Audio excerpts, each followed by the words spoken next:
Yo, I'm in a really good mood, y'all. It's freaking, tomorrow's Friday. All right. So story time today is brought to you by High School Mathematics. Don't turn the video off. You're gonna enjoy this. All right. You know when you're in school and you learn a trick and it helps you remember something like Roy G. Biv, like red, orange, yellow, the colors of the rainbow, just a trick to remember something. Okay, this isn't exactly going to help you remember anything. And it's not exactly politically correct, but it's kind of like the same idea. So, you remember when you were in school and you had to learn the Pythagorean theorem, the whole a squared plus b squared equals c squared? Well, the way that goes is the sum of the squares of the first two sides equals the square of the hypotenuse? Like a squared plus b squared equals c squared? Okay, so there's this Indian tribe. This is, hey, just keep track of the details.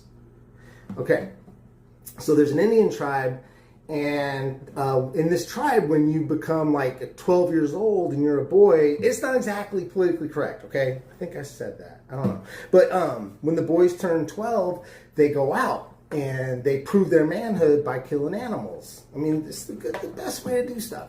So the first boy, 3 boys go out, and they're all like 12 or 13, and they're proving their manhood. And the first boy comes back with a wolf hide. Keep track of the details, okay? First boy comes back with the hide of a wolf, and he has proved his manhood. And they're like, good job, young man. You get to marry one of our girls, one of our squaws. I think Indian girls were called squaws at some point. I don't know, but it's sure part of the story.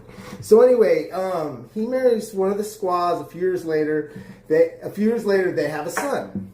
Okay, keep track of the details. So we've got a wolf hide, got a squaw, and they have a son. Second boy comes back with a bear hide. Indian chief's like, God dang, that's excellent. That's probably not the right accent, right? So he marries a squaw, and years later, they have a son as well. Okay, so we've got the wolf hide and we got the bear hide, and they each marry a squaw, and they each have one son. Okay, so then the third boy, this is in America, this is an American Indian, comes back with a hippopotamus hide, which you gotta really think about how that could have been done. Did he build a boat? I mean, but the Indian chief's like, dang, and you get to marry my daughter. And so he marries his daughter, and so he marries a squaw. They have 2 sons. So you have the first hide, the wolf hide with a squaw and a son. The second hide, the bear and the bear hide and the squaw and the son. And then the third one was the hippopotamus. Okay, but they had 2 sons. So the sons of the squaws of the first 2 hides equals the squaw of the hippopotamus. Hey, have a good weekend. Be safe.